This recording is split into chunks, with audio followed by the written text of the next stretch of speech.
right. Yes, man, that music. I don't know if you were listening to that, Dandy, but that song always gets me hyped for Blood Bowl. Oh, what song? It's called Time to Get It On. Apparently, it was used in the marketing for Blood Bowl 2's original launch. Ooh, I'll have to check it out. Yeah, it's really good. If you were watching the beginning of the stream, that's what I've been playing on it. But in the meantime, hello, folks. It's Crenbowl Season 16, just about the end of it, too. It's the lower bracket finals. And I, for one, am particularly proud of this, considering it is Arcuja, Malcador's Wish, the Amazon team, versus Performant Prancers, the Chaos Dwarf team played by Frozen Light. Both of these players from my division that I was been overseeing this season, so I'm proud. And I am joined with Dandy. Hello, hello, hello. And hopefully this is going to be a good game. I sure hope it is, anyway, at the very least. Oh yeah, I'm excited, definitely. All right. So, for the I've invited both of our players to come forward and have a little bit of a chat before. Arcuja has gracefully declined, but we may be joined by Frozen Light later. But first, let us pop over to the actual game and take a look at our teams and see what we're facing off against. Where's my... Let's see if I can remember which buttons I need. Ah, crap. Screen? That's correct. All right. I've spent this last hour her being like what's the word? Stressing over getting all of it right, and I knew it was gonna miss something. Had a wrong thing open. All right, so first and foremost, since it's on the left side of the screen, let's take a look at Performant Prancers, the Chaos Dwarf team played by Frozen Light. 2 Bull Centaurs, 5 Dwarf Blockers. Well, actually, no, 6 Dwarf Blockers, because there's one more down here. And the rest are Hobgoblins. 1, 2, 3, 4 Hobgoblins. H.H. Azur and Donatello Diog, the Bull Centaurs. King Edward, Dynamix de Belahim, Leon J, Hallelujah, that's actually pretty funny, Catch Me Not S, and IQ Van Het Stendg are his Chaos Dwarf blockers. Meanwhile, his Hobgoblins, Jazz, Blues de Avion, CH, Cayman Jolly Jumper, and Holy Moly. Very interesting names here. Very interesting names. Otherwise, we also have 4 rerolls, 1 Apothecary, and 10 Fan Factor. Frozen Light has had a bit of a tear of a season, not gonna lie. Let's take a look at his statistics. He is 10, 1, and 0. So he has not suffered a single loss. Holy moly, indeed. Indeed, an average score of 1, which makes sense. He's Chaos Dwarves. They're not all that fast. But, yeah. On a warpath. They are indeed. Only 6 yards passing, which makes sense. They're not the most agile team. But they have, in fact, killed 5 other players in their road up to here.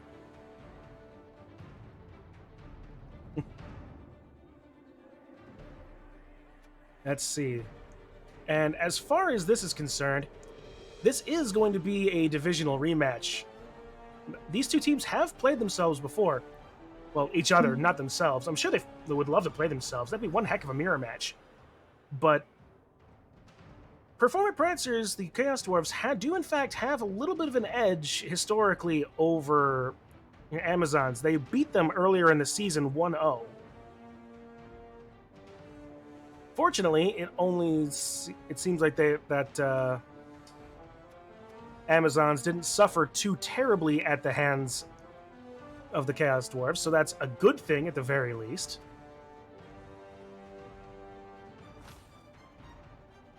But otherwise, I don't know why I'm clicking over the club. The Chaos Dwarves are the away team in this game.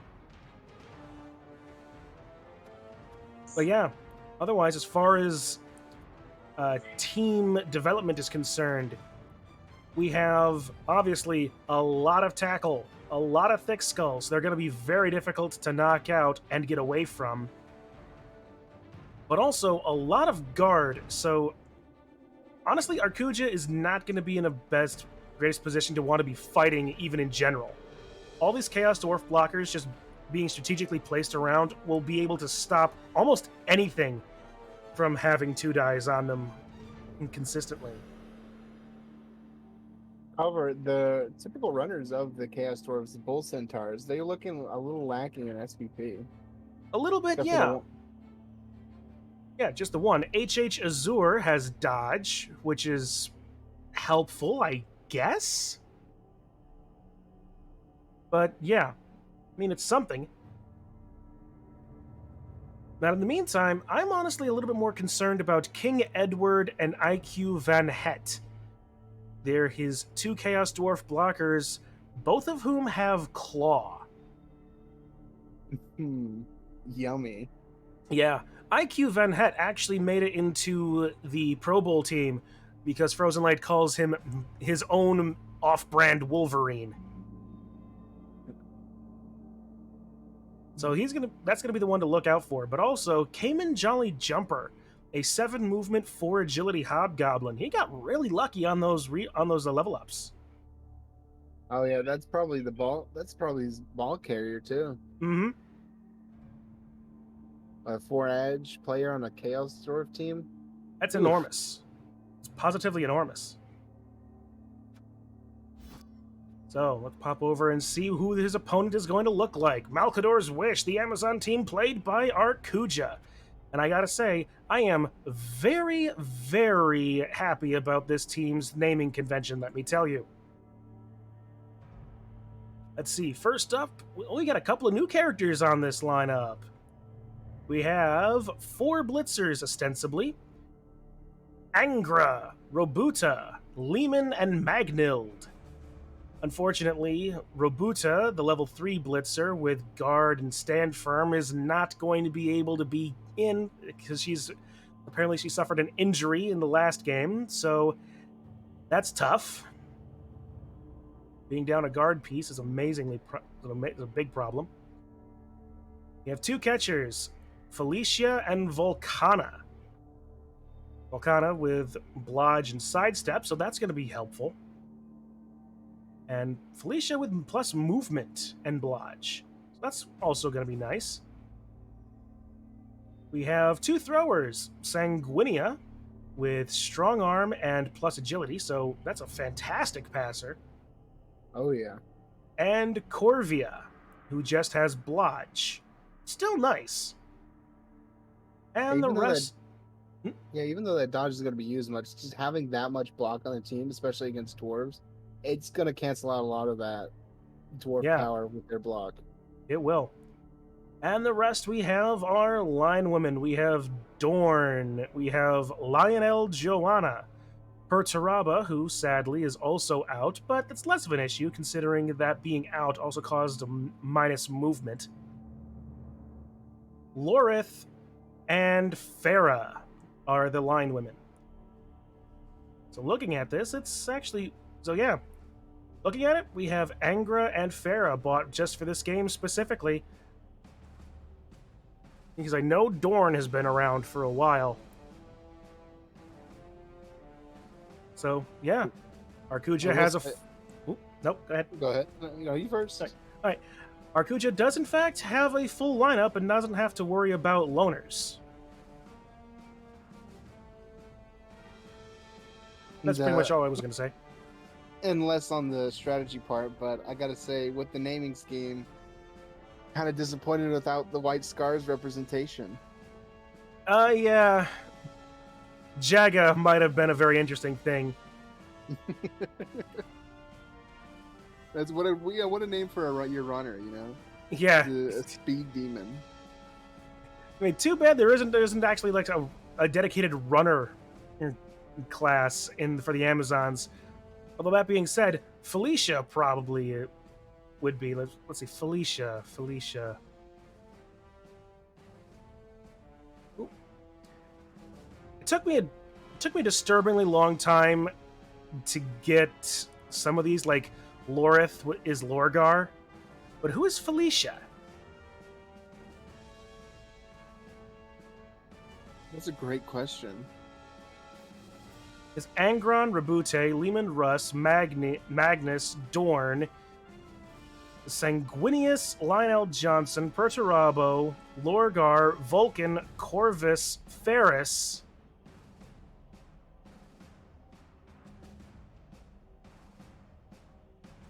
Felicia is.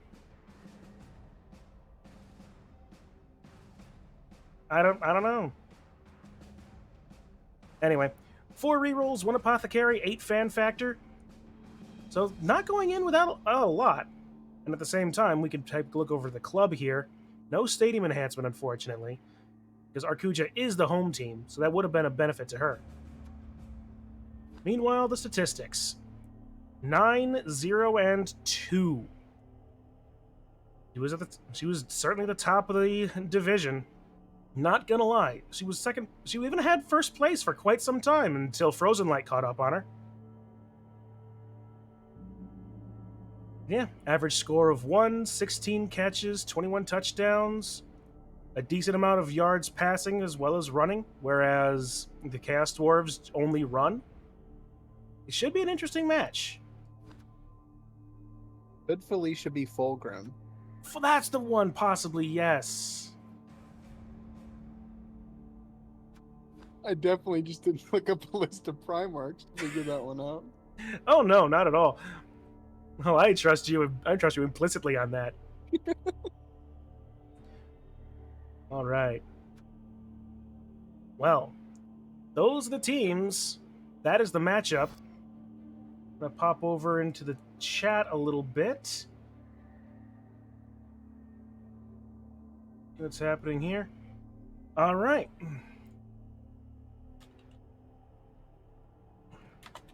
Ever you're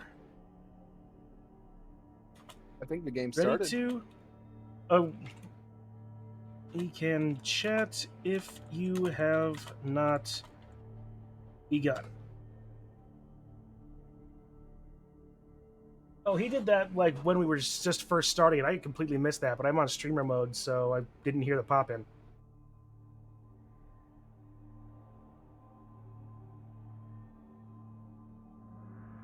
And I guess if they've already started, then we should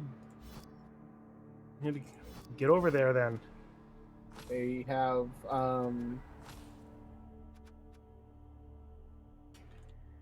Arcuja, the Amazons have opted to go with a Bloodweiser Babe and a Wizard to make up for with their SPP. That's definitely going to be helpful. A strategic wizard is going to be very nice. All right, here we are in game. Let's pop up those level ups. So we have on the top side, Chaos Dwarves, Performant, Prancers, and on the bottom side, Arcuja's Malcador's Wish.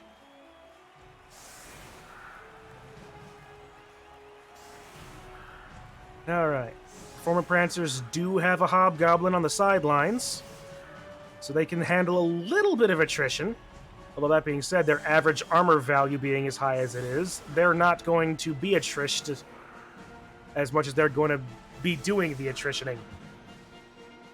Yeah, especially with those 2 claw pieces. Indeed. I get it's 1 less armor, but I mean that's 1 less armor. Yeah, especially against armor value 7. Well, actually, no. Hang on a second. I'm not sure of Blood Bowl 2. Any armor roll of 8 or more after modifications automatically breaks armor. So, Claw is actually worthless here. Huh. Considering all of... I thought it turned armor into 6 because you roll 7 and it breaks. I thought that was... Huh. No, that only works if your armor value is... If the roll you have to make for your armor roll is higher than an 8. So, like, it would be fantastic against the Chaos Dwarf blockers, but against the Amazons as a whole, who have 7 across the board, perfect defense for Amazons, by the way. So she gets a free reset up.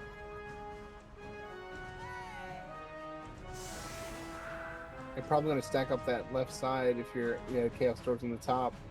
Because that ball is close It to the is. midfield. I can understand what Arcuja's trying to do here. She's trying to go for perhaps the a early uh, recovery of the ball and try and get that early lead fast.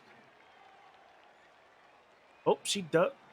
Oh, she does actually have. She not only did I just noticed. Not only did Arcuja get the wizard and a Bloodwiser babe, she also has a loner. She has a blitzer journeyman. Oh, I didn't notice that.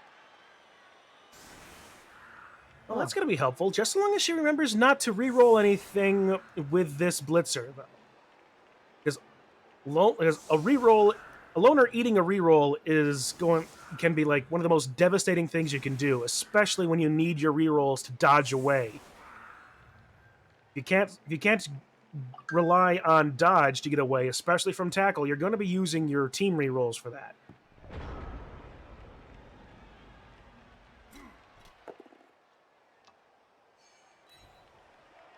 But here we go. The first hit only resulting in a push. Getting very lucky on that, but Lorith is going to be hit 3 times. And pushed 3 times. Or maybe 4 times. Yeah, getting pushed right into IQ. 4 times pushed. That is not what Frozen Light wanted to see. That has to be infuriating. Another put.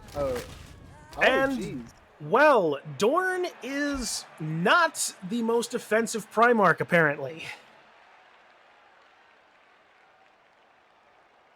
Because, well, she just got immediately injured. That's what Frozen Light wanted and what Arcuja was afraid of. Immediately. Oh, man. Meanwhile, Lorith just took a bunch of pushing around. It was like, normally, wouldn't that be Magni? Or Magnus. Magni's a different character. Magnus just got pushed around a lot. And Lionel Johnson sleeping in the rock.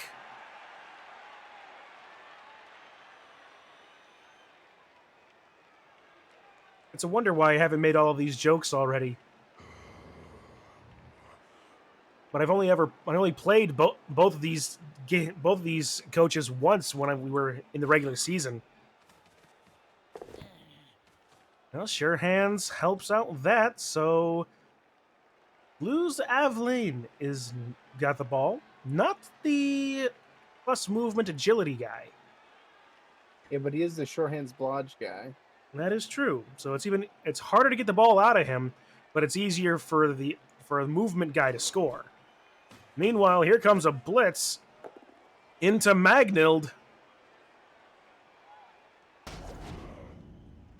Stand firm coming right into play. She is not moving.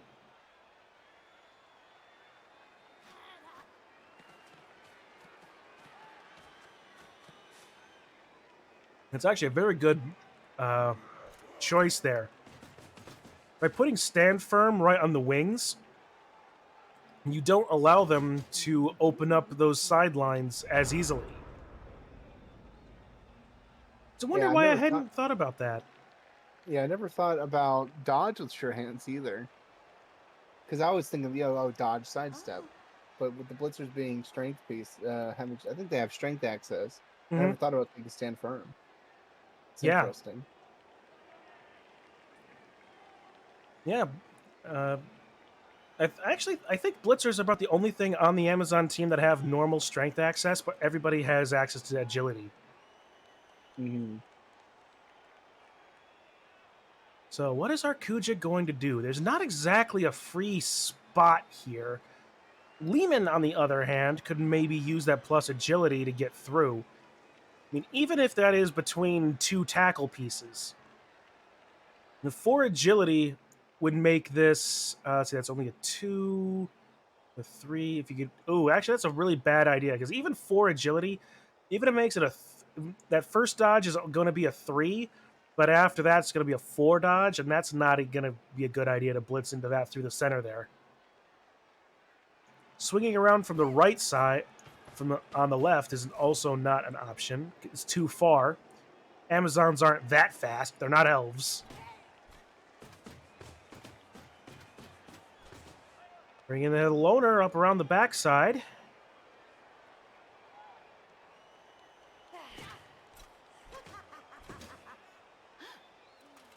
And pulling back as many pieces as she can, it would seem. Standing up Lionel Joanna right there if she wants to get her out of the way, actually. First was the wrong idea. You really needed to move Lehman first to get her out.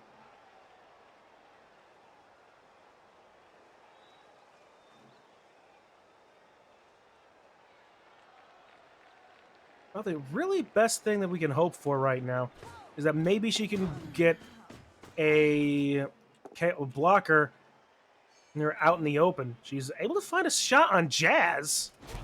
No injury, but lets her get a piece onto the Hobgoblin.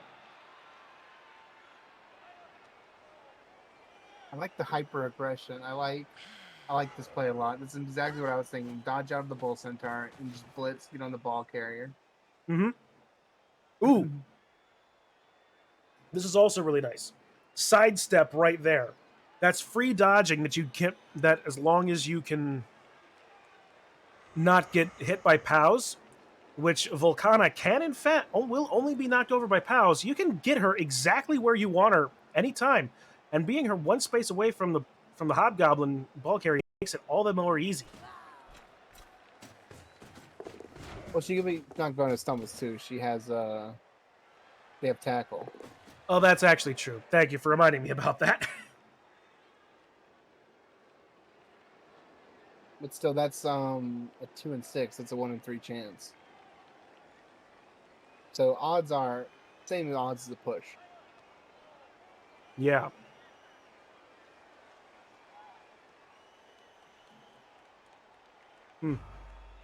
Well, Arcuja, using the full extent of her turn timer, probably trying desperately to think of some way around this. And at the moment is basically deciding on screening.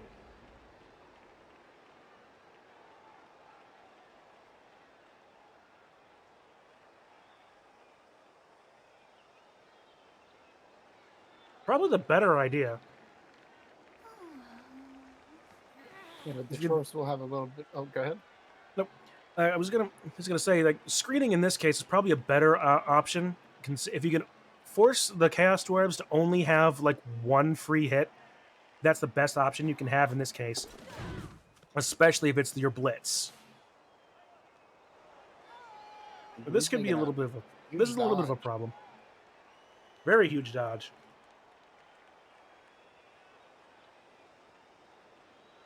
Fortunately, the loner blitzer is in a good spot. Well, Volcana is still going to the ground. No need to use the perpetuality of her.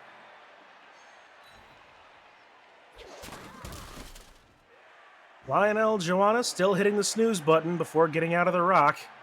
Thank you, Wraithran in chat, for saying that. That's a great joke.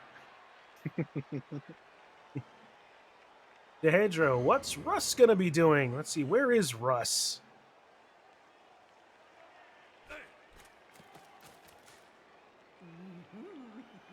Yeah, Russ is over here. She was harrying the ball carrier a little bit. Sadly, no warp shenanigans at the moment. Bull Centaur going up against the loner and is able to knock her down. That's a bit interesting because what I would have definitely blitzed with a blocker instead because of that block and dodge. So very lucky on that with the Bull Centaur blitz. Very lucky. But at the same time, both sides haven't used a reroll yet, so they still have plenty of options to make mistakes. Oh, and it looks like I didn't recognize this at first, but it looks like Performant Prancers got an extra reroll. Ah, yeah. Well, I guess they do. They did start have 4. So they must have drained the rest of their bank account to do that.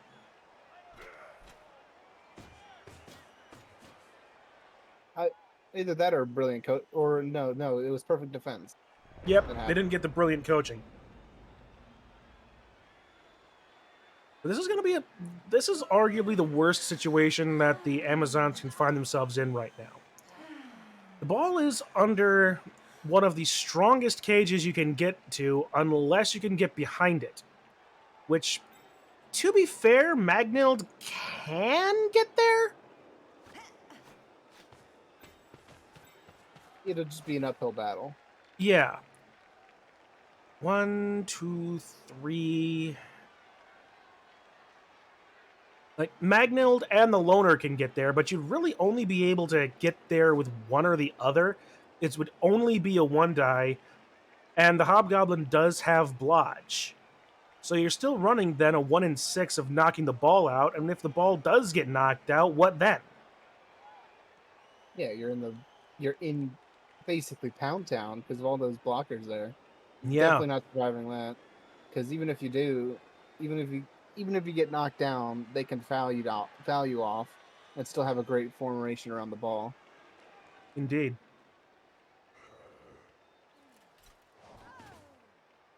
I do love the black backflips that the Amazon players do when they get up. It's very majestic. It really is. I had a lot of fun playing Amazon several seasons ago. Actually got me into the playoffs. Oh wow. Yeah, I lost in the first round, but it was a fun team.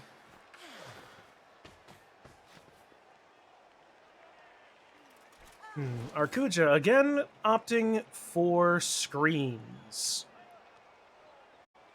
Not a bad choice, especially if you're worried about, again, just more, um, pardon me, more attrition damage.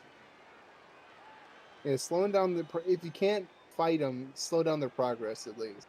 Indeed. Because looking at this, if if they send the hobgoblin down, then of course, vulnerable. If they keep Hmm. them in the cage, they're only moving a space or two here.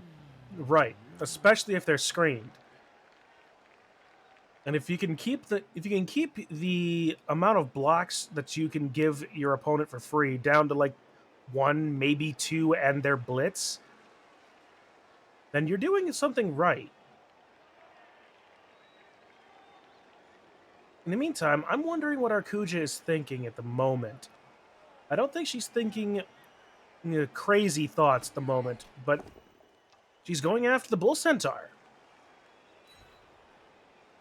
Using Magnild. Wait a minute. Is she planning on using Lehman to go after the ball carrier? Nope. She's hitting Jazz. Oh, this is Oh, good. It's a stun. Not as good as just we'd a wanted stun. it to be, but, it's something. And if A it's stun is more something, than nothing. a stun is in fact more than nothing.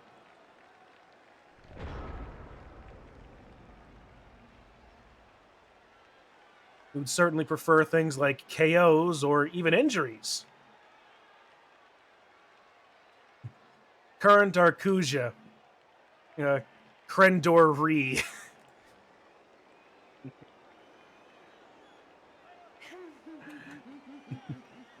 Such is the way of Blood Bowl, sadly. It looks like you might be having something on your hands, and then you really don't. That ain't that the truth. I played in my local league. Played Kemri against Chaos. Not a single injury. Not a Ooh, single injury in the entire game on either side.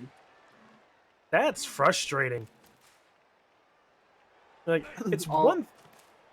go I ahead. got. It was just all stuns and KOs. I think there was like 2 KOs, and yeah, That not was enough that. blood for my blood bowl. Yeah, absolutely. Certainly not for Steve. Now, was that a video game or tabletop thing? Tabletop. So Ah, it was technically Tomb Kings versus Chaos Chosen. Yeah, close enough.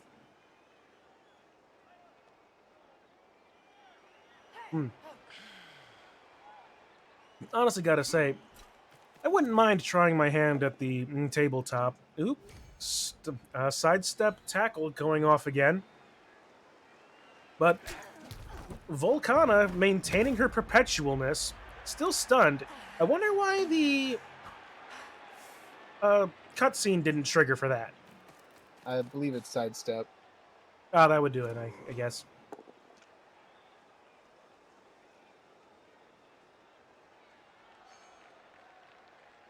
Alright, well, stun for a stun.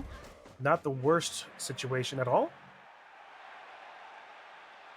Yeah, Volcano is a much bigger piece than Jazz, though. Indeed. An unleveled Hobgoblin versus 2 levels of Catcher. Meanwhile, the Bull Centaur Azure is just hell-bent on sending the Loner off the pitch or just off the pitch.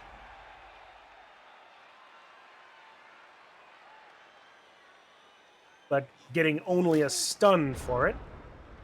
That's 2 pieces Arcuja can't use. 3, technically, with Dorn being injured on the sidelines.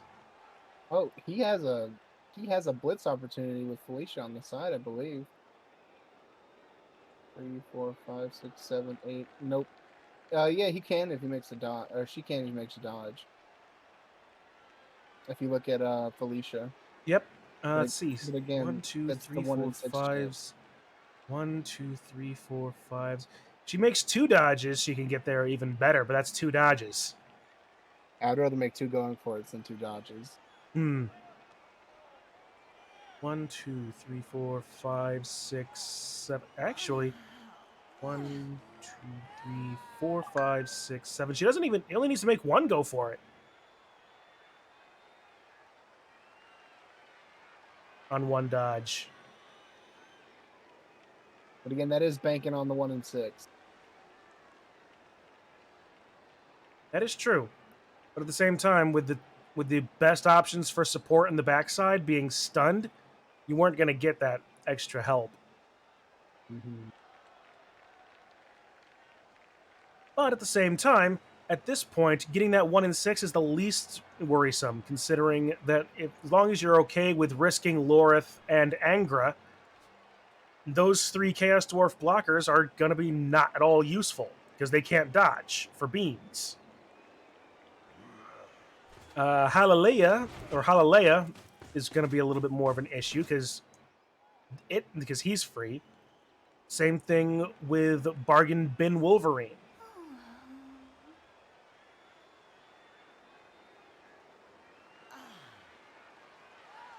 But at the same time, as much as I would love to see the ball be actually harried here by Felicia, again, what's Arcuja going to do after that? It's a possibility that she could try to pick up the ball on a GFI. All right, and, well, that gets Halaleia. Oh, and knock over. Probably not the best way to doing that.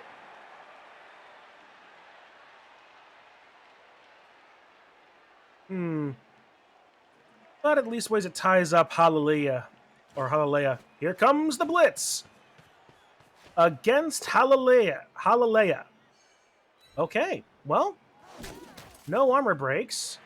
But that does blow open a fairly large hole.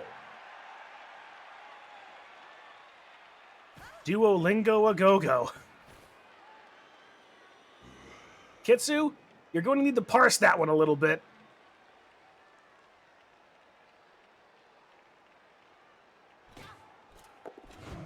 Good dodge away from the Bull Centaur. And a failed dodge on the GFI. Here comes the first reroll of the game. And it's not Snake Eyes. That can only be a good thing. I think that's a sign you should go for it again. Surely it won't happen again, right? No, positively. Prior results absolutely guarantee future ones. See? I didn't see what pieces moved there. Oh, was that Angra? Yeah, that was Angra. Angra getting spanked. That's another thing that happened in the lore recently. Yeah, ain't that a nail on the head? In it. A butcher's nail, even. What's the worst that can happen to Hedro? He's dead. That's what happened. That's the worst thing that could happen. But fortunately, we haven't gotten that. Oh boy, it's sad that I can't get my Stream Deck buttons to go through Discord.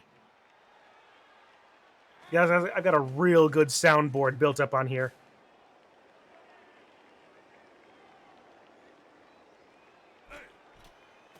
It's okay. You can just make the noises yourself, and then I can enjoy them.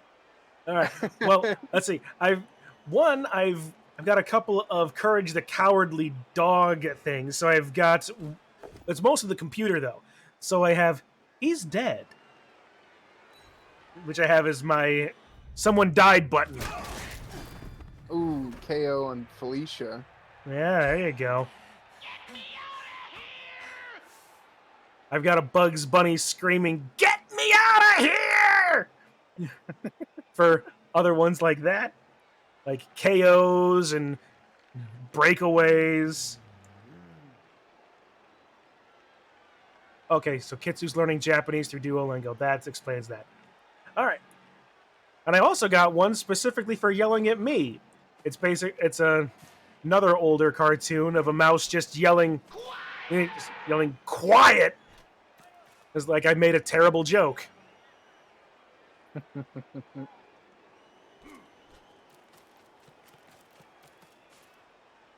yeah, but I also have Emperor TTS, Rogel, Dorn, Yes and No on here. Yes. No. So that's really fun as well. Oh!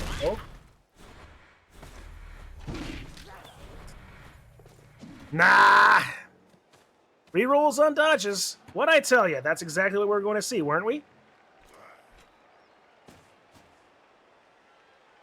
That cage is so menacing. Well, you could use the Discord soundboard system. Yeah, Kitsu, and be limited to 8 buttons. Unless I bought Nitro, and that would be like, how many more buttons? Meanwhile, Infinite. Yeah. Infinite? Yeah, so you can, if you have Nitro, you can use it from like other servers. So, well. It's literally infinite possibilities. But then again, if you're going around clicking random soundboards from random servers, you might get something you don't want. That's also true. Yeah. Meanwhile, Oh, go ahead. No, go ahead. No, you. Okay. The troubles. Can't tell you how many times. I've pressed a random button and it's just like a knocking at the door sound. It scares the mess out of me. That is funny. Yeah. No, Dehedro, invest in Discord. What? Meanwhile, I'm over here manhandling my $140 Stream Deck, being like, yeah, imagine investing in a soundboard. The soundboard is a one-time thing. Discord Nitro, you have to keep paying money towards it. So eventually, Discord becomes more expensive than the soundboard. Yeah. And besides, I can do so much more with this other than just sounds, right? Like, I don't know if I know you're not watching the stream, but if it ever so happens that I need to, I also have like my Ferala Gatekeeper, which is not on for why is my Ferala Gatekeeper not working? That sounds very interesting, and I think I'm going to turn on the stream just so I can see it. I'm going to have to I need to fix oh nope, wrong button. I need to fix the Ferala Gatekeeper. Hang on.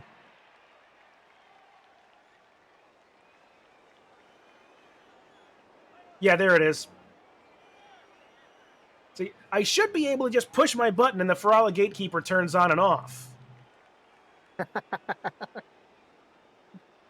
I use that. I use that as a stream raid. As a. Oh, you came here to watch the game? No, here's my Ferala Gatekeeper. I'm gonna fix that later.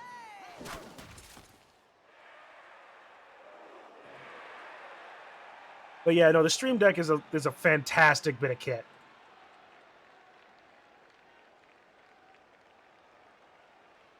And it looks like, well, back to the matter at hand. Looks like Arcuja is getting behind this cage. That is a good thing, I would think. A little bit of pressure on the ball carrier while still maintaining a screen around the front. And it's a little bit more. I would pull Lionel Joanna back around the front here too, and strengthen up this right side here on the wing, because at the moment, if you can you just knock Angra aside, blitz through Sanguinia. Ooh, wrestle coming in handy. Yeah, blitz through Sanguinia, and then the ball carrier has a straight shot down.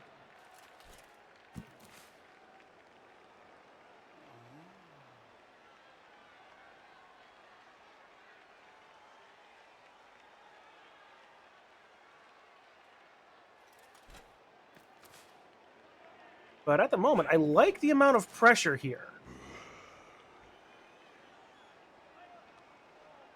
Oh no, Nand Kitsu's reminding me that there is new sounds on the D&D Discord soundboard as well. Mini plug for my own show and streams. Come join us Sunday at 4 p.m. Eastern Time as we continue our Curse of Strahd game. Ooh, Curse of Strahd. Oh yeah, it's been a lot of fun so far. Yep, there goes the dodge that the ball carrier needed to make.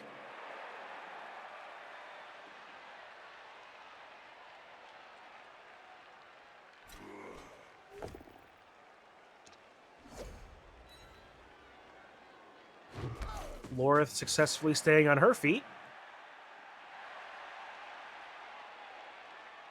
It's the most she's ever done in the lore in the last 15 years. It's almost as if it's almost as if Games Workshop doesn't care about the word bearers or the Iron Hands. No. They would. That's heresy to say that. We're talking about the Traitor Legions. Well, Angra is stunned again. Just like she was stunned to see Lionel Joanna on whatever planet they were on. I thought I saw the reroll and I thought it was the I thought it was the blitzer against the Hobgoblin. I thought the blitzer was rolling. And I'm like, why would you reroll a both down? You have block. And then I realized, oh, Chaos Dwarves. Yeah.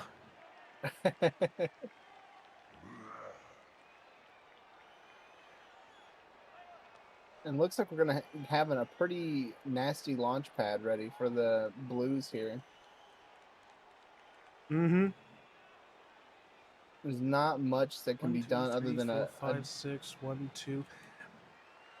Yeah, Frozen Light's in a good position right now. He can wait. He can wait a few more turns and just run out the clock on the half. Or he can score in 2 turns and give Arcuja just that little bit of hope, but yeah. Same. Here's the thing. If Frozen Light wears down the clock, we very much likely could see just a lightning bolt kind of ruin those plans. True. Because honestly, a lightning bolt here is probably a better option than fireball. Because while you can get a lot of people with the fireball, armor value 9, that is a lot of resistance to that. Oh yeah. Especially with the Hobgoblin having lower armor, higher chance on the lightning bolt. It just makes sense. Yep. And it's not like Arcuja has no options to respond to this at the moment.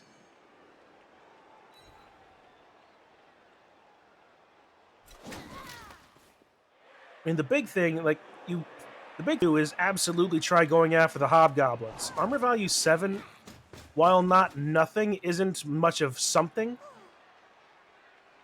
If that at all made sense as a sentence. I understand the meaning. Yeah. So those are the ones that you really gonna want to get rid of. You can the Amazons can outrun any Chaos Dwarf blocker any day of the week, and some of the ones that aren't part of the week either. The Bull Centaurs are going to be a little bit more of an issue, if only for the fact they have sprint. You can't really ever get away from them, even if you get a bit of a lead.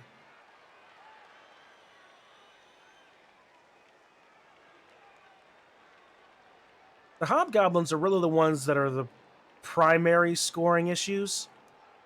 It's like the Bull Centaurs, while not bad at being ball carriers, still only with 2 agility and no actual, passing or catching or ball handling skills, are, secondary to the Hobgoblins. Mm-hmm.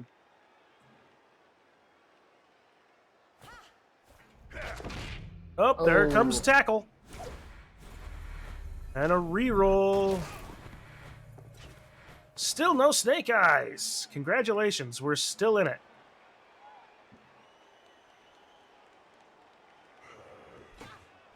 But this is allowing Frozen Light to take 2 steps forward.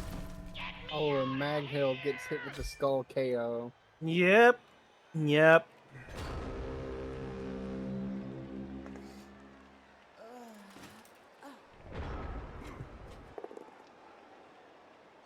It's almost, well, I would make a reference about a book that I recently listened to, involving space wolves and Thousand Suns, but I very highly doubt anyone's going to really care about Loken, right?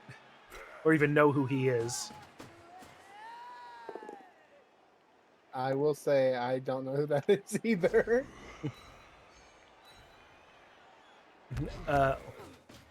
Loken is one of the oldest Space Wolf, quote unquote, privates or just standard troopers or whatever. Mm-hmm. But he is also known as the Trickster, as very much because his name is based off of Loki, right? Okay. In the book that I recently finished, he actually went toe to toe against Magnus the Red himself in a battle of wits and won. Wow. A That is space wolf beat Magnus at wits. That is impressive by any stretch of the mind. especially from Space Wolves. They're like the feral ones. Yeah. And Volcana is KO'd. We're going to get to finally see her perpetuality in motion a little bit. But yeah, the whole thing was that Magnus was looking for a part of a particular spell. Loken made him think he had it on him and was able to exchange it for the safety of him and his squad, who was fighting through this pseudo webway on Prospero. And Magnus was like, "Sure, I'll give it to you. Now give it here." This isn't what you said it was. I never actually said it was what you thought it was. I just let you think it was what you thought it was. And then he proceeded to get away before Magnus could actually do anything dangerous at that point. It was quite funny. That is magnificent. Never count out the Space Wolves. Only some are cursed to be a wolf, and they are all well-learned Vikings. That's true. Yeah, that's right. Loken is technically cursed with the Wolfen. So he is kind of half wolf at the moment.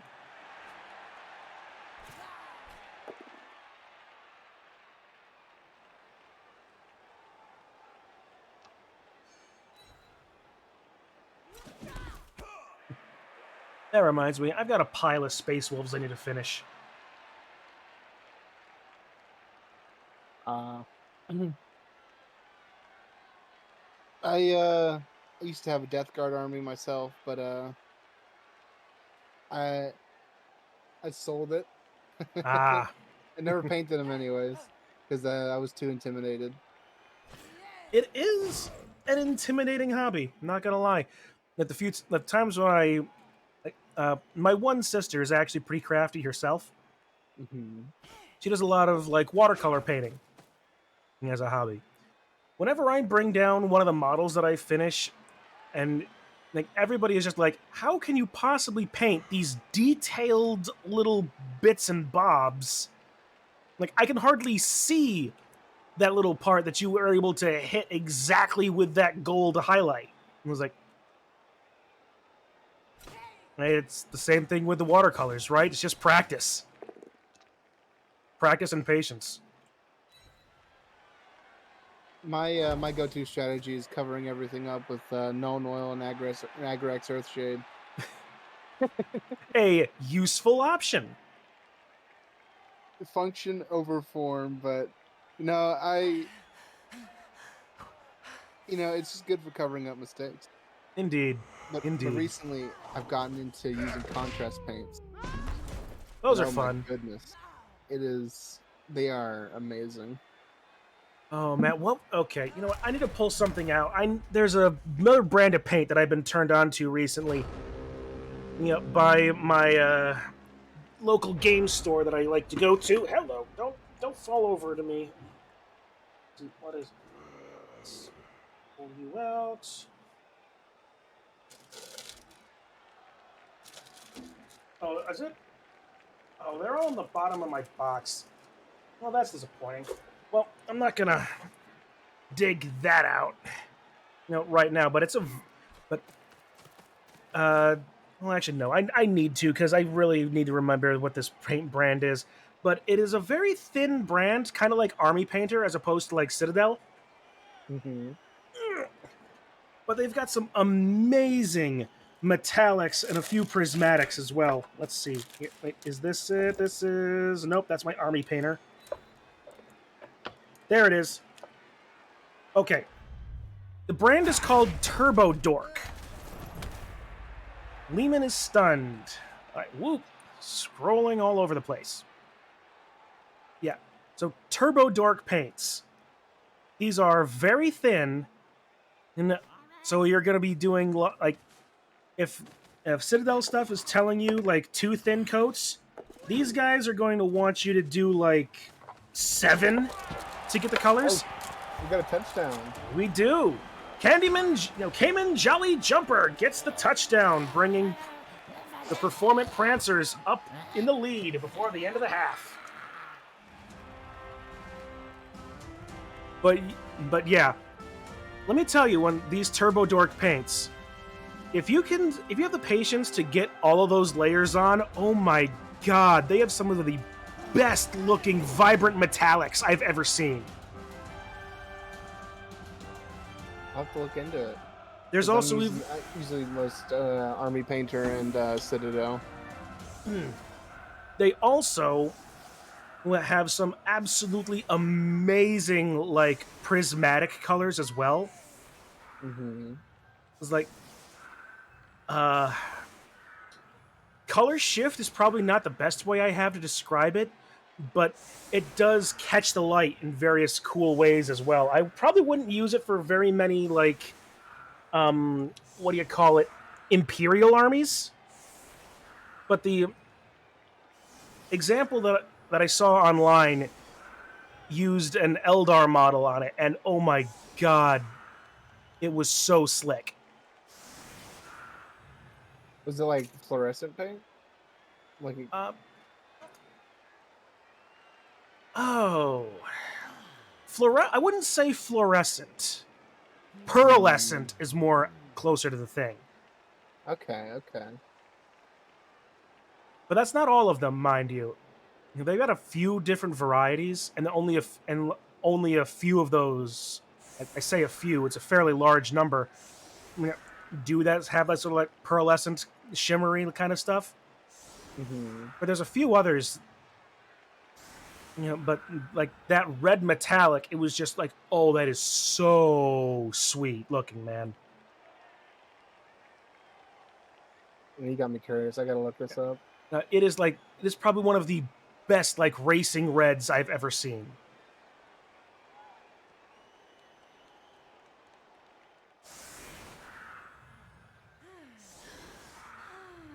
Is it called? Oh, is it the red rum paint?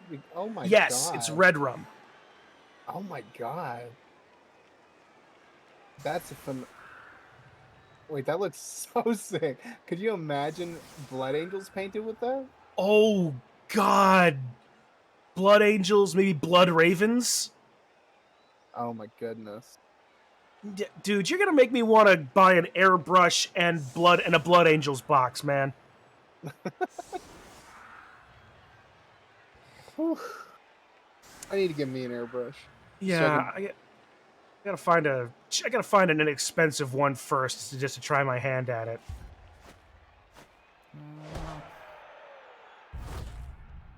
Extra scatter.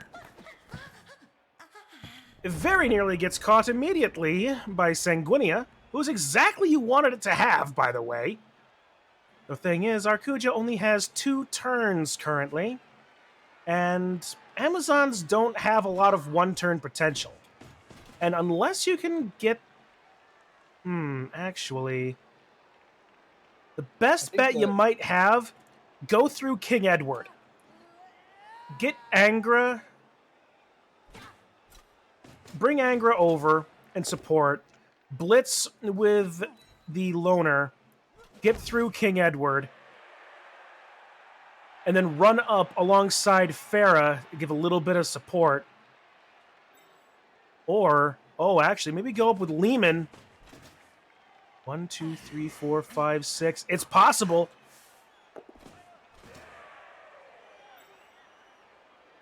It's possible. Sanguinia is there with the ball. She doesn't need to... All right. We are within scoring distance easily now. Sanguinia basically has control of the ball. That's an easy enough pickup on 4 agility. All we need to do is hope that Lehman Russ does not get pummeled by whatever warp spawn is currently harrying him.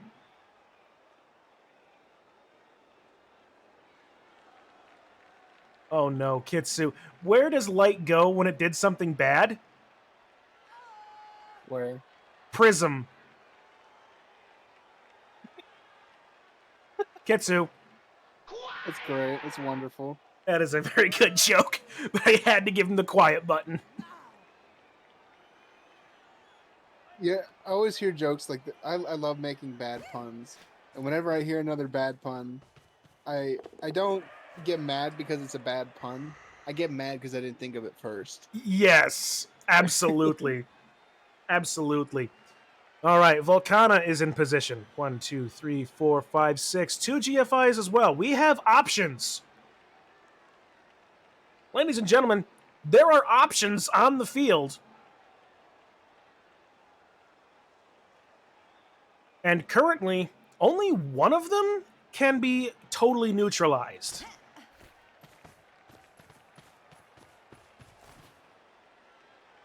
The 4 Chaos Dwarf blockers don't have... Well, there is... they can get there on GFIs, frankly. So that's not impossible. Pick up the ball. Very good.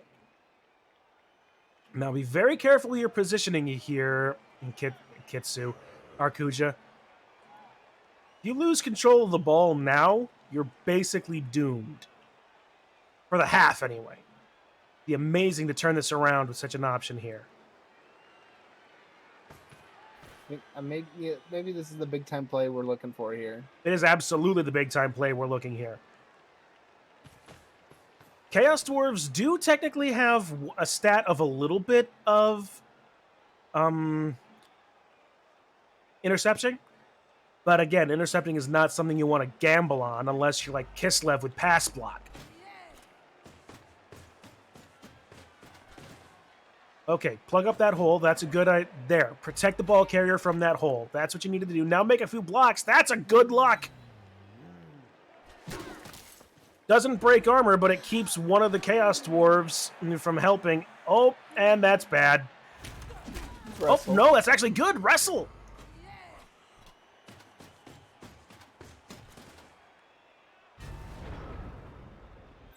So yeah, that keeps the Chaos Dwarves down for a little bit. Magnild is KO'd.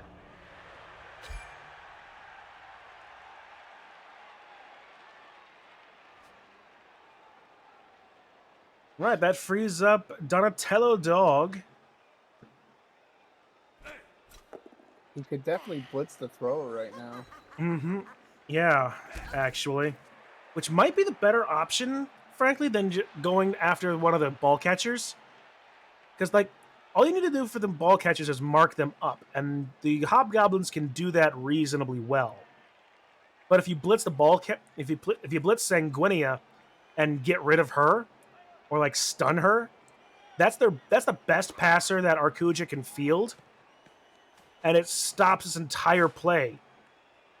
I question that position for the hobgoblin.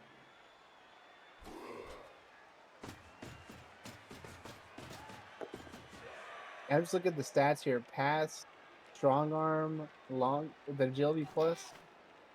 Like, that's a great man. That's such a great thrower. Oh yeah. All right. And Lehman, a 4 agility blitzer. Ooh, actually.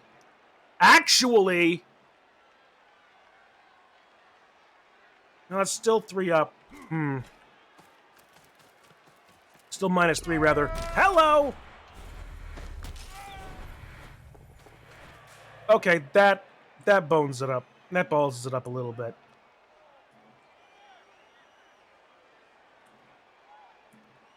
I think the game is a little behind for me. Maybe. You bring Lorith. You gotta dodge Lorith out and stand in between there. That gets Donatello and Cayman Jolly Jumper off of. You can then get a 1-die blitz through Blues to Aveline. Even with Blodge, all you need is a push. There we go. That's helpful. All you need is a push. You have the reroll. Just push him away, get away from the tackle. That's a free dodge. At that point, then, all you do is just 1 dodge, and you get into the end zone. You then take Sanguinia, run all the way far up as you can, and pass there. That's what you need. That's what Arcuja needs to do. That's how you answer the situation. That's how you get the touchdown at the half to tie it up for the second.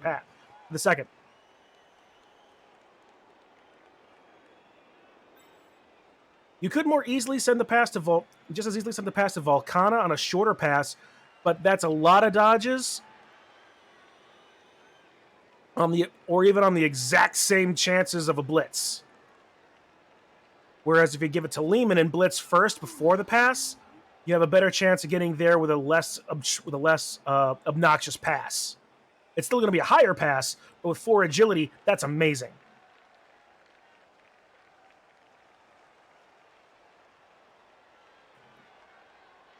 I got really excited there for a minute. Yeah. I wonder if Arcuja sees it. I'm restarting the Cabal TV right now All right. because I need to get back. She's blitzing through the Bull Centaur!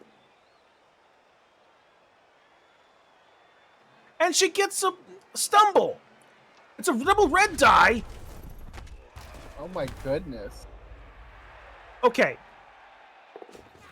Oh, she made the first dodge out. She got it away. She did it to the Bull Centaur. One more step. Okay. I wouldn't have gone that way. I would have gone into the left corner because now she's in the middle of the field. Like, this is probably a better option because now Sanguinia can just run up through here. Oh, that's even better. Arcuja, I love you. This is amazing. Pass now. Don't risk the GFIs. No! No! What on the pass? No, that hurts. Right at the end, it's only ever the first die you roll or the last die you roll. That hurts. We're going into the second half, folks. Performant Prancers are ahead 1-0. Arcuja has 2 players out. She'll be down one player. Meanwhile, Performant Prancers have suffered no casualties of any kind. Not even an armor. Well, okay, I tell a lie. There have been a few armor breaks, but they've only been stuns.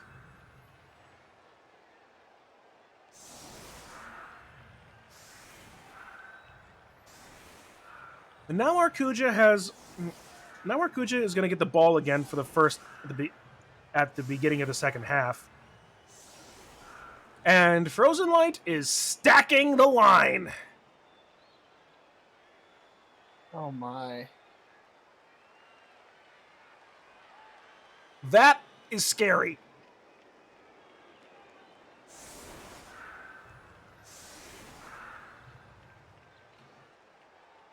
It's times like this when skills like Leap become really fun to use.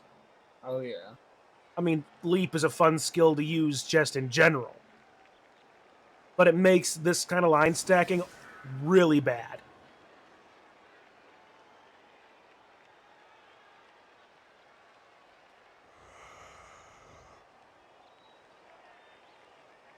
Oh, but what is going to happen? What is going to happen? How is Arcuja going to respond to this?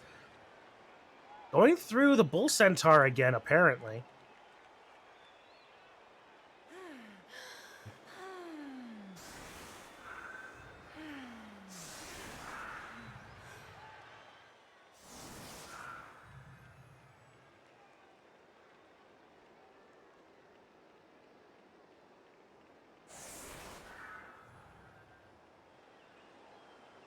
Okay, Corvia and Sanguinius still in the back. Obviously waiting for the kickoff to happen.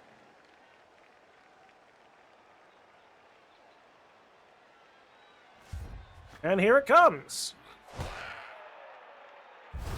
Malcador's Wish gets an extra reroll. That is huge.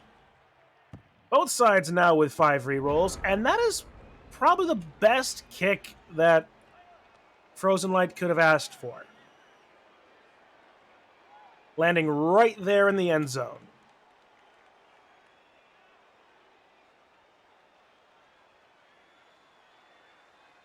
It really seems like the dice are really going in the Dwarves' favor today. A little bit. I can't exactly say that Arcuja is getting diced. Not entirely. Yeah, but no, that, she's rolled. that last little bit right there at the end there, and this kickoff, it leads me to believe that maybe the Dwarves might have Nuffle on his side. They might have Nuffle on their side. You know, and frankly, the thing that Arcuja has to worry about right now is the Dwarves going absolutely ham with the violence. I would not have, unless she was planning on going through the Bull Centaur and doing something here. I appreciate what she's trying to do, cracking a hole through the wall. The problem is, this wall of dwarf blocker.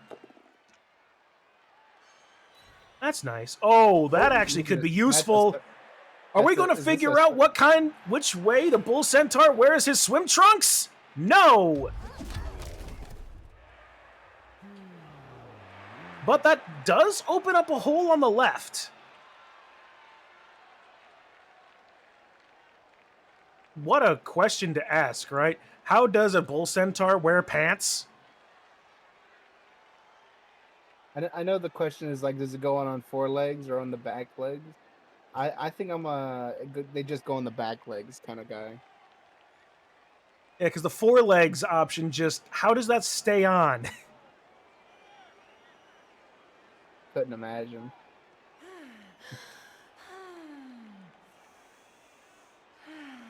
Unless they were overalls. Centaur overalls. What a concept.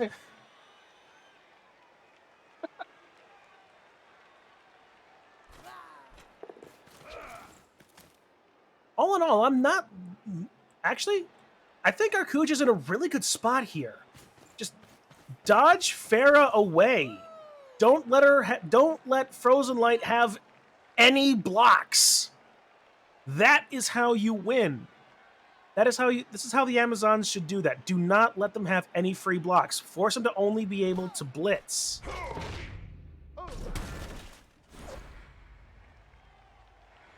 Honestly, that failed dodge isn't bad right now. Save the reroll for something more important, but you do have 5 rerolls. And don't forget about that wizard.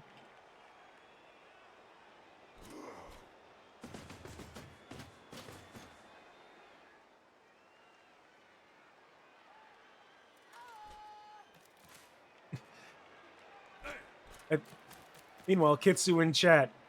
Wait, how does a bull centaur wear pants? He doesn't. He lets it all hang out.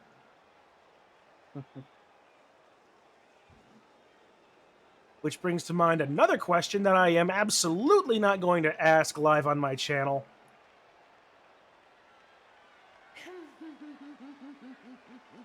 Yeah. Not because it wouldn't be funny. It would be. But it's not worth the asking. Yeah, don't ask questions you don't want the answer to.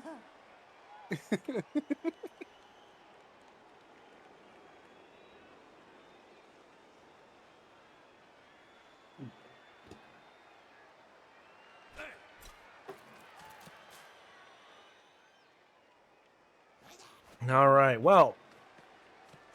It paid off for one turn at least.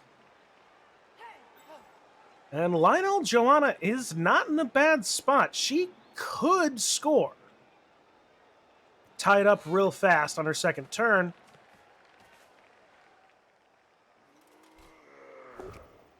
The Centaur's trying to get out.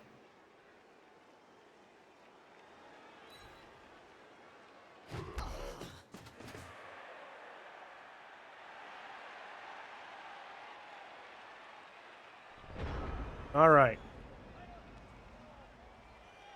Lionel Joanna 3. That's a 4 to a 3 and 2 GFIs. -2 to catch. So that'd be a 5 to catch. 5, 4, 3, 2, 2. That's the minimum of that plays in order to score. And that's after a pass, which would probably also... So it'd be like a 6, 5, 5, 4, 3, 2, 2 in order to score from here. Yeah. But I do want to say that right side is is completely open now. That it is. That it is. I'm surprised we didn't see a... Well, never mind. I'm not surprised. I was going to say whatever unit is below the Bull Centaur could, dodge out and run it, but that's the loner. Well, it's the final. We don't really care about SPP growth at this point. But At yeah, the end, you got to worry about the rerolls, though. That is true. That is true. And frankly, worrying about Catch Me Not also as a prevention of this is less of an issue, considering he's so slow. But Frozen Light's going to get the next turn before the Amazons can get down that line, meaning that he's going to be able to fill that hole reasonably well, pretty quick, or at least ways, if not fill it, put a very strong rock in the middle of that road.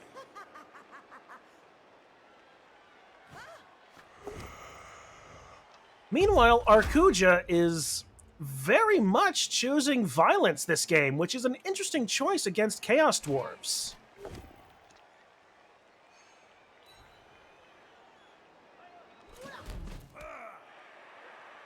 I'm honestly unsure what she's thinking about in this regard. What is she trying to gain? Like, she's gaining a few less hits, but this center line here is turning into a scrum. Oh yeah.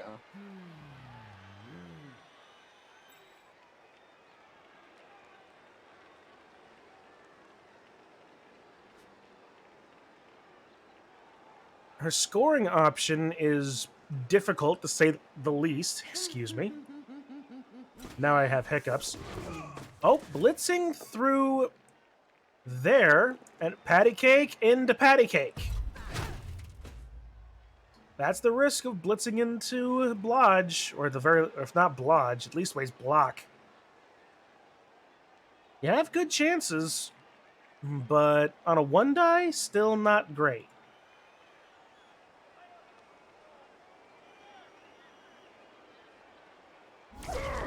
And the dodge away fails at all. You've already used your reroll. That is unfortunate. Yep.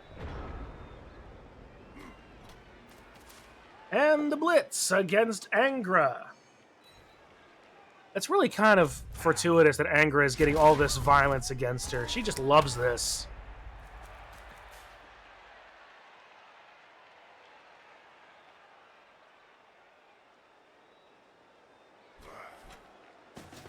Bull Centaur is free.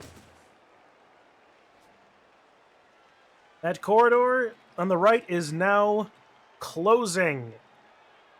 We need to do something about that, and fast if Arcujo decides or wants verb to score.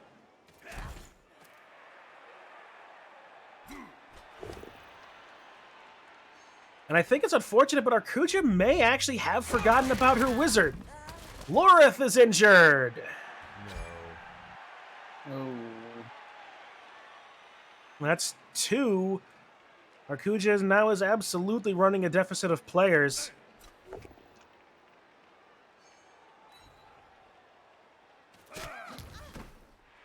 The most you'll be able to field now is 10.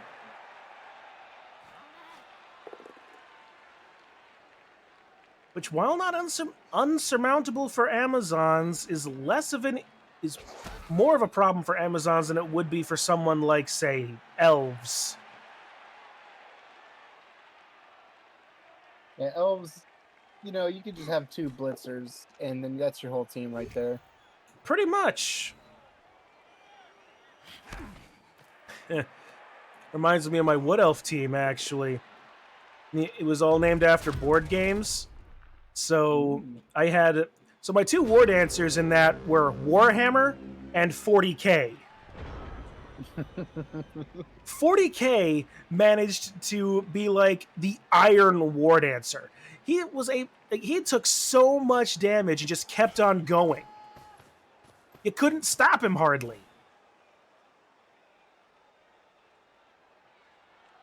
And until, of course, the point was that when someone finally was able to stop him, and I just didn't make playoffs with that season. But I had a bunch of other problems that season as well. Although being able to play Crendor was not one of them. Because I did, and that was fun. It definitely seems like fun, because I too suffer from bad luck syndrome. So going against someone who suffers from it also. I forget what team. No, oh wait, was that Crendor's Skaven team? I would have no idea. I started. Yeah. I only started paying attention to leagues about 3 seasons ago. Yeah, this was more than 3 seasons ago, but yeah, because like, what have I done? What have I done since then? I've done Halflings again, Dark Elves, Kislev. I think I may have even done Khemri after that. So this has been at least 5 seasons ago. Wow. I don't dislike what Arcuja's doing here. She was able to take down HH Azur, which is big. Catch Me Not can be a problem here. Same thing with Donatella de Og, but she's got a good line right now.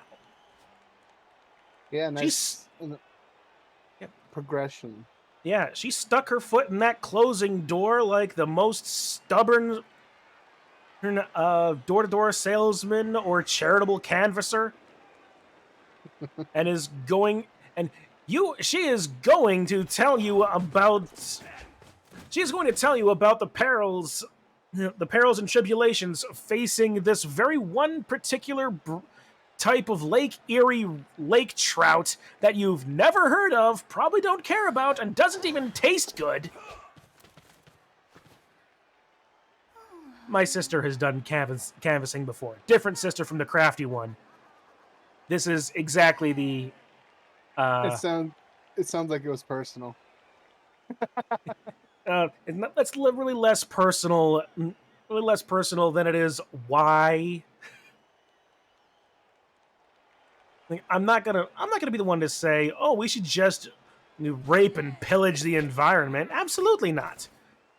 But at the same time, you're literally going to try to tell me that this one type of river trout is worth listening to an hour about from a canvasser basically just out of college. It does remind me of the meme, you know, how will this affect the trout population? Indeed. It does remind me of that. Yeah. Meanwhile, on a more lighter note, I wonder what a bull centaur would look like if you fuse it with a mill tank, says Kitsu. Kitsu? I thought you said on a lighter note. I want this image out of my head. Kitsu, you have brought about the Ferala gatekeeper for that one.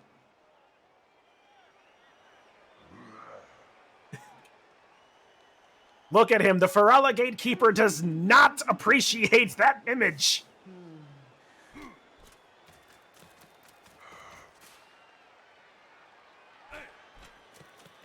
Although that being said, Miltank probably would be like one of those Pokemon that should get like an evolution at some point. Yeah, I always wondered what it would be. Would it be more of like, I don't know, would it lead more into like into being like a heifer, or would it be like a bull? I think it would go more into being a heifer. We already have Tauros for bulls. Ooh. And Buffalon, for that matter. True. Volcana is knocked out by the bull centaur. There you go. That position doesn't exactly stop Arcuja's momentum. Volcana being knocked out is one thing.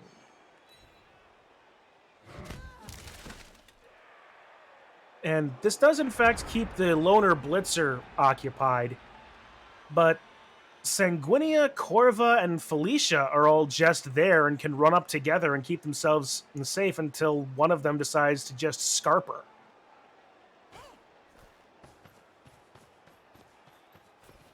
And it looks like Sanguinia is just going to start scarpering right now.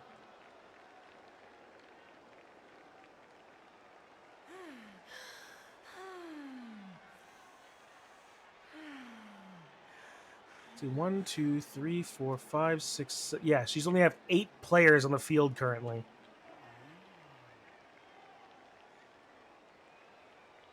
Angra should probably stay on the ground to not be surfed and not worry about dodging. Here comes the blitz. A pow on Azure. Felicia. Have that for a word. And bear it to the ground. That was on the dodge bull centaur as well. Nice.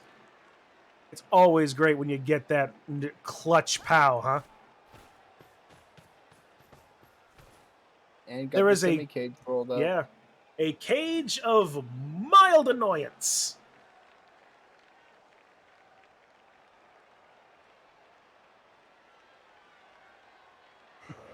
To anybody that's watching and being like, this isn't exactly a fair and balanced commentary. Yeah, we know. We actually want to see Arcuja win. Frozen Light's been around for a season or two. Arcuja, this is her first season in. Oh, I thought we were just rooting against Dwarves. I mean, rooting against Dwarves is another thing entirely. I mean, it's always a thing to root for the underdog, right? And dodge versus tackle. Tackle will almost always win. Yeah.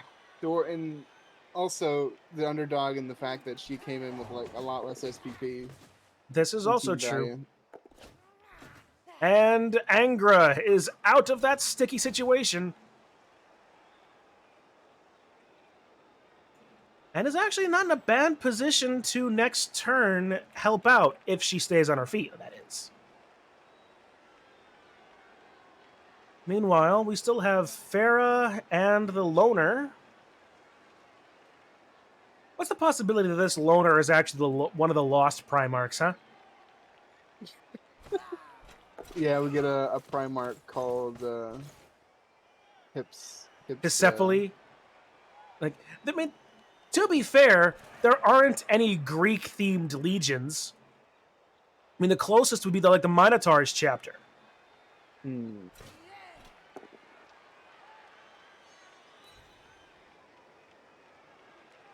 Mayhaps.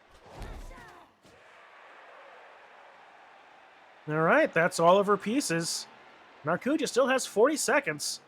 She still can use the wizard if she desires, but you're going to have to remember to use that. We're coming into the last quarter of the game, and she's in a good spot to tie it. There's a good possibility we're going to go into overtime. And I think both sides know that. They still have 4 rerolls on each side.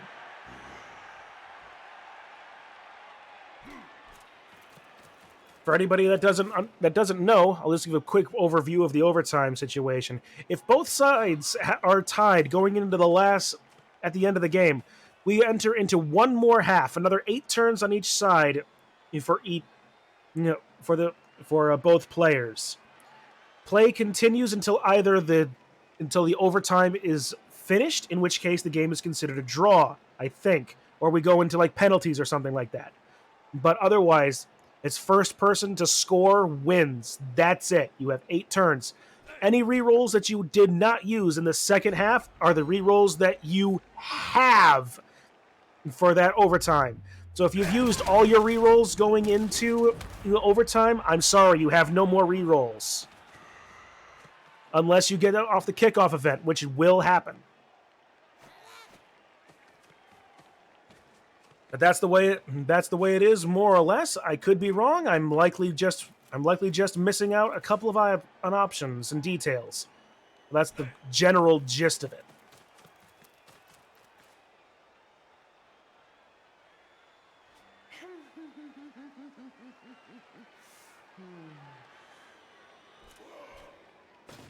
Minotaur Blitz. Finding a push, getting Corvia out. That's a tackle zone on the ball carrier, so that's, again, not nothing. It's not quite much as something, but it's not nothing. It would take double ones. Yep. And Sanguinius still can score. It's literally it's a 2-up dodge to a 2-up GFI. That's it. And unless she wants to take that shot, it would be a 1-up, be a 1-die against the Bull Centaur, unless you pull Felicia over to help. In which case, then you could get a 2-die.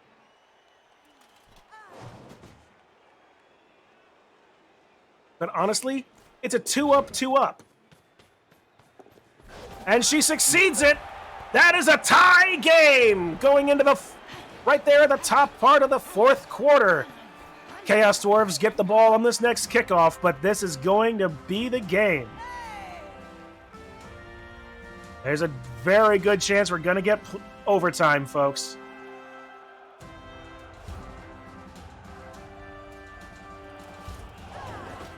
Arcuja still has 1 KO left on the side, so she is down 3 players.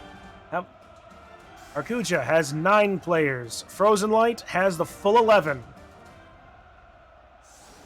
Frozen Light's going to get the ball, too.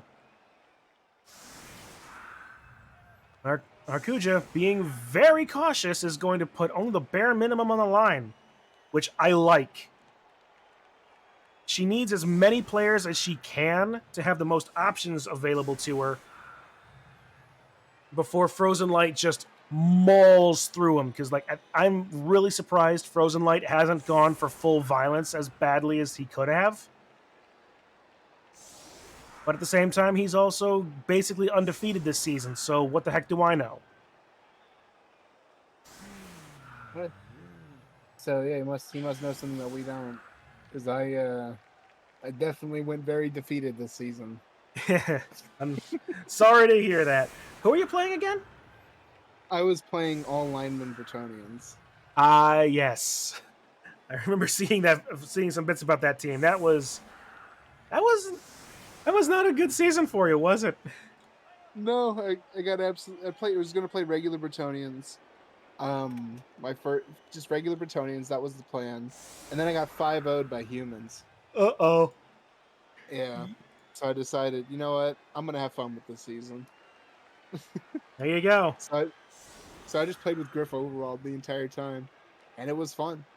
Hey, you wouldn't be the first team that played a star player team of that variety. And Up Walter is really fun.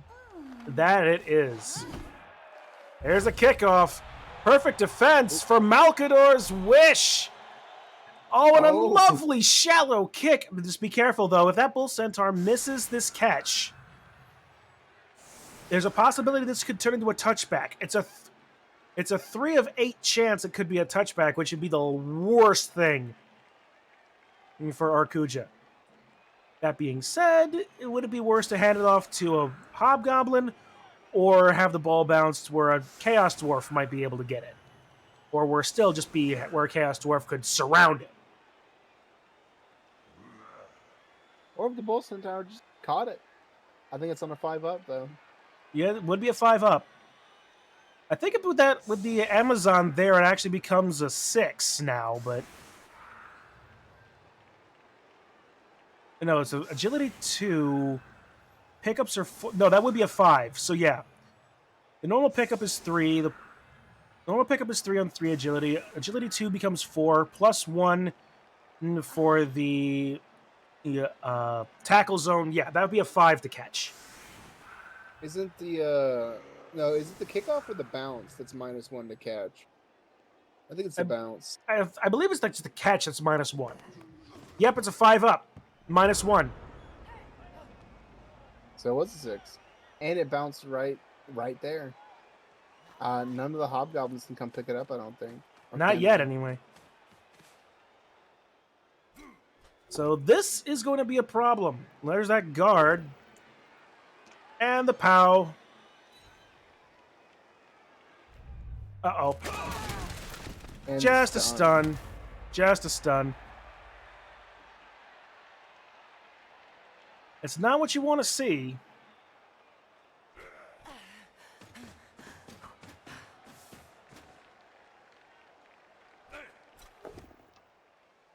More POWs on the line. Frozen Light finally dialing in the violence.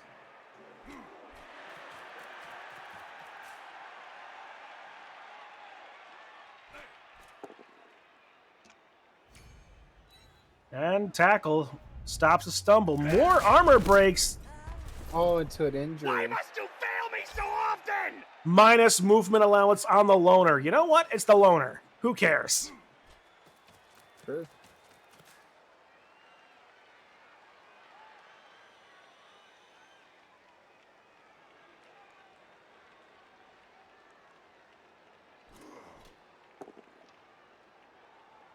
And a POW, stand firm.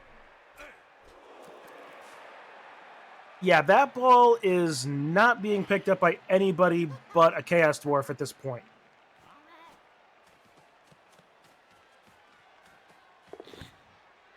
There we go. Roll a 6. If ever there was a game that could be defined as just roll 6s, it's this game. Yeah. Yeah. Just roll a 6 and everything's okay. And that that nasty cage. That oof. Don't worry about a thing. 'Cause if you roll a 6, it'll be alright.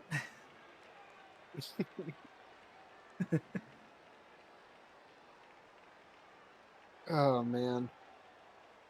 Yeah, just roll through 6 Do like a million 6-up dodges, get the 1 die pow. That's all you gotta do. Yep. Simple as. Yeah. All you gotta do is dodge through a bunch of people with shadowing, tackle the shadowing, tackle, and diving tackle for good measure. On a 6-up to pick up, pass on a 6 to another person that's surrounded by it. Hope they don't roll the 6. You roll the 6, then more 6s to dodge away out of more shadowing and diving tackle. My God, Simple as. diving tackle shadowing.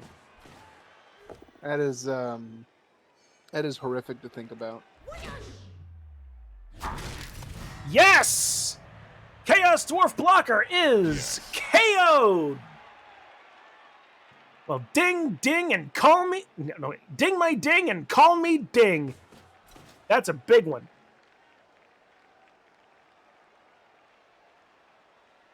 And that's going to start prying open that cage a little bit.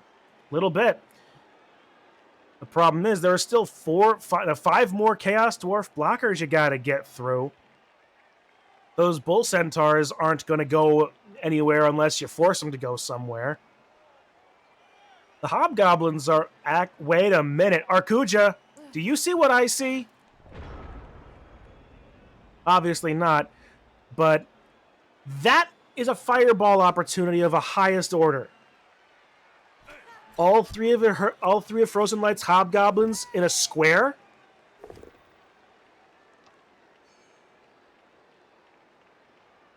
That's the best chances you have of making sure that he never picks up the ball again. True.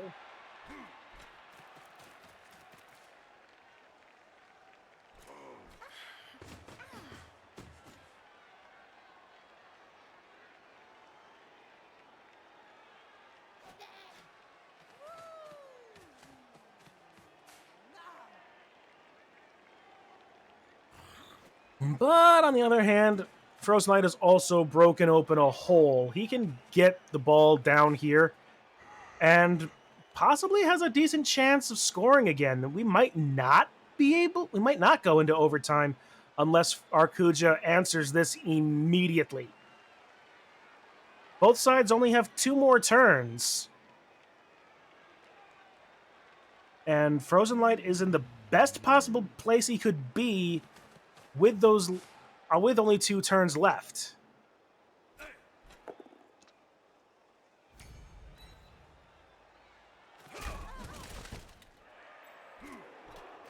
One, two, three, four, 5, 6, 7. Yeah. Frozen Light can score on his next turn. Unless Arcuja can get rid of the ball carrier right here and right now. I can appreciate wanting to save the wizard for overtime, and you absolutely want to save as many rerolls as you can for a potential overtime, but that overtime chance is dwindling away right now. Arcuja needs to use the wizard right here, right now. There's still a good option for using Fireball, but also Lightning Bolt would be really good. Like, get the ball loose. Play keep away. Actually, dodge out with Corvia to tag that one dwarf, Catch Me Not S or 5, because he doesn't have guard, and then you can take Angra up to the Hobgoblin, and that's a 2-die block on the Hobgoblin with no skills. That's also true. That's stronger, not Mighty Blow.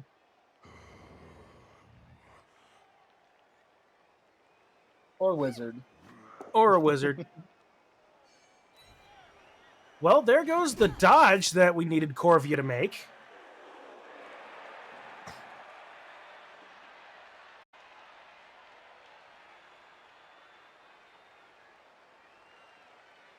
Honestly, I think your thing of using a 2-die block is a better option.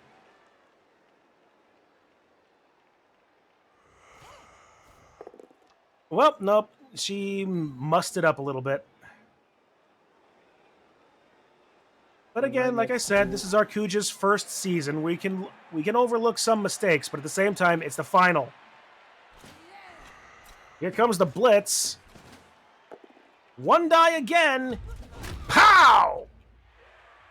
Okay, you know what? There are worse positions. She can probably pick it up right now. Yeah, Lehman with 4 agility can dodge away easily enough. That's a 2-up dodge. Even 3 up into tackle zones.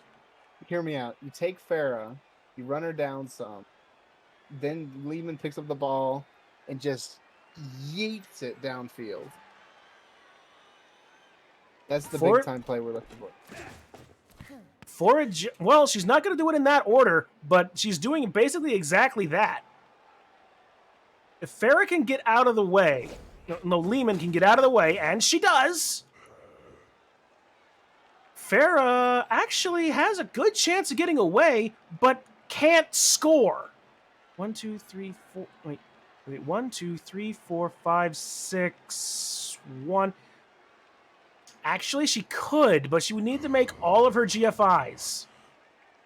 Or rerolls. That being said, though, if she does do those GFIs, she can get away from just about anybody except for Jazz. One more, we're going for it. You can do it. Arcuja, please, you need to do this.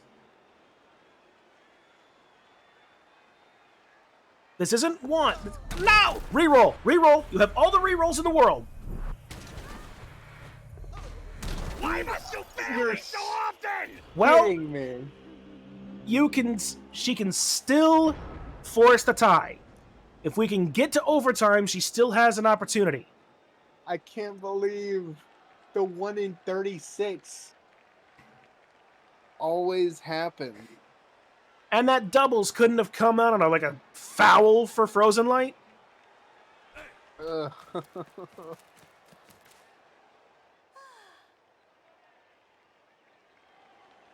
There's Felicia. Sanguinia's in the middle there.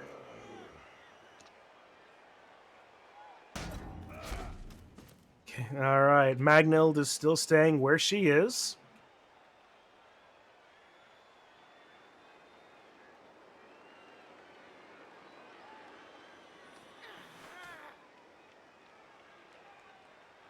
Ooh, this. Honestly, to all of you people not watching this live, I will be posting the vid, the VOD of this later, and I will be linking it on the channel, on the Discord. But why are you not here? This is one of the most exciting games I have seen in a long time. This is intense. It's like, this is the kind of shit you want to see in a Super Bowl, right? Or just a final in general. Both sides giving it their all. Both sides have an equal opportunity of turning it around one way or the other. That being said, though, the Hobgoblin, Blues Devlin, does have a shot against Lehman here. It's not a great shot. It's a shot, though. Here's the blitz. Oh, he found the pow! The pow. And it's an armor break. Lehman's injured. Injury. No. Apothecary. Oh. Miss next game.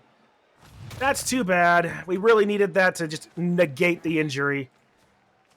He picks the ball. Is he going to score? That's it. Ladies and gentlemen, Frozen Light has won. Although that being said, wait a minute. Does Arcuja have 2 turns left? I don't think so.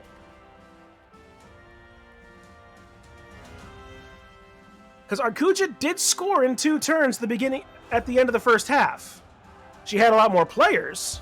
He's got 1 turn. It's so yeah, Frozen Light has won. There is nothing that Arcuja can do to turn this around. She's got both sides have 1 turn. You know what she could do is just wizard one of the hobgoblins. Just spite wizard the hobgoblin that scored. Just blast blues to Aveline.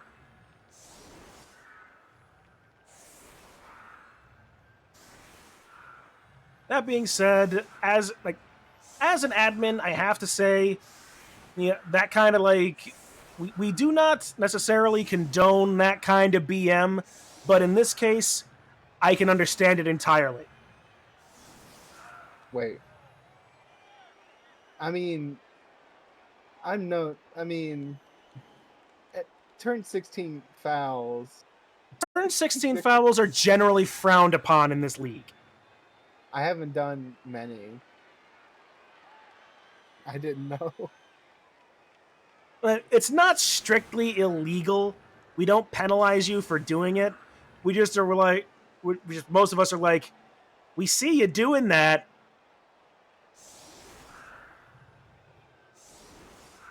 Like generally speaking, it's more of the like of what does it More of gain like you an at the honor thing. yeah, it's an honor Yeah. thing. What does it gain you at the end of a game, especially on like a final like this, to just foul somebody out of spite?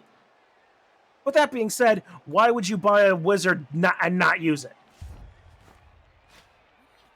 Which only leads me to believe that she forgot about the wizard.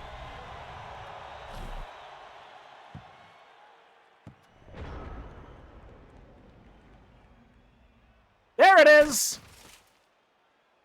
She knocked over Dynamix Bellamy.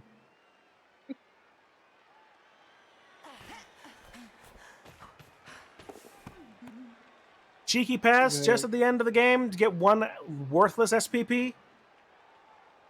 One last pass to make the long bomb. Yeah. Whee! Nice. Just prove that you can do it. And Sanguinia, you can do it. Especially if you roll sixes. Every little thing gonna be alright. Be alright. Bring it around. Just dance. You know what, Arcuja, GG, good on ya. Let's have another dance, shall we? Why not? Oh boy, that was a game.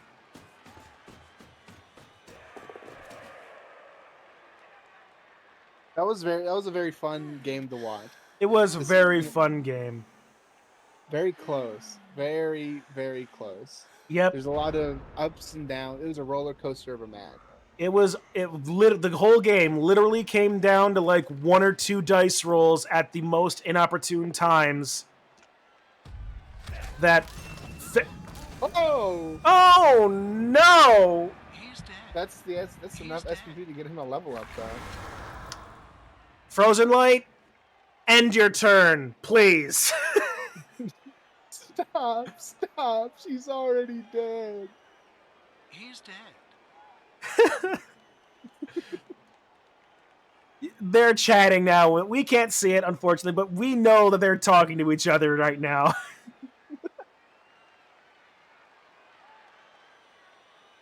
Oh, that is so unfortunate.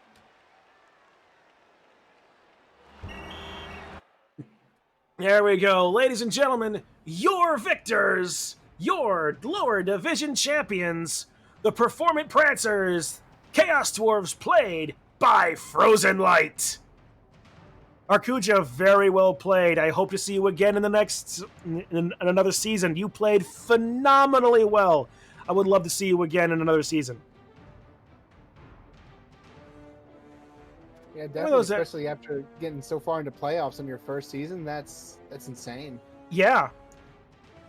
This is like the second time that we've had a completely new rookie hit the finals, actually. A season or two, no, it was actually last season. And, a guy named Shirts, if you haven't been paying attention to him, got all the way to the finals and won on his first season as well. Ironically, playing Amazons.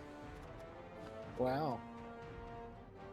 See, Malcador's Wish, 47% armor, 72% injury, 50% wake up, 78 dodge. For being out, not being able to use dodge almost at all, that is really good. 66% catch, 84 going for it, 100% pickup, 25% pass, so A little dicey Cat- there. Yeah, casualties 0%, but yeah, like that's unfortunate. But yeah, I honestly can't say that our Kuja got diced at all. There were honestly more 6s than 1s, although those probably could have come at armor breaks. And True, frankly, true. you also can't argue about her block dice as well. 4 skulls, 13 both down, 17 pushes, 10 stumbles, 8 pows. Our Kuja did not get diced. There was just 1 or 2 really bad results that happened at really bad times for her. The right the wrong dice at the right time make all the difference, Mr. Freeman. That is shockingly what Blood Bowl turns into 9 times out of 10. Meanwhile, let's see what Performant Prancers are looking like. They actually didn't roll a whole lot of dice in general, Frozen Light. 85% armor, 50% catch, 66 going for it, 100% injury, 75% pickup, so well, that's what you get for Hobgoblins, 80% dodge, 33% fireball, and only 0% wake up, so that was a sticking point, but he had the bench to support it. Yeah. Meanwhile, the 13 guy ones, pocket. 13 twos, 16 threes, 8 fours, 13 fives, 6 sixes. If anybody can be accused of being diced with those numbers, it would be Frozen Light, if anything. But again, True. he just didn't. They just never showed up at bad times for him. Whereas Yeah, his he block dice, did not roll many dice at all. His block dice, however, yeah, 14 skulls, 25 both down, 38 push, 13 stumble, 22 pow. Rolling almost twice as many pows as skulls, that is actually enormous for Frozen Light here. Like, it's again, not specifically getting diced on our Kuja's side, but whenever you roll that many pows on your blocks, yeah, that's just hard to deal with. it is pretty spicy.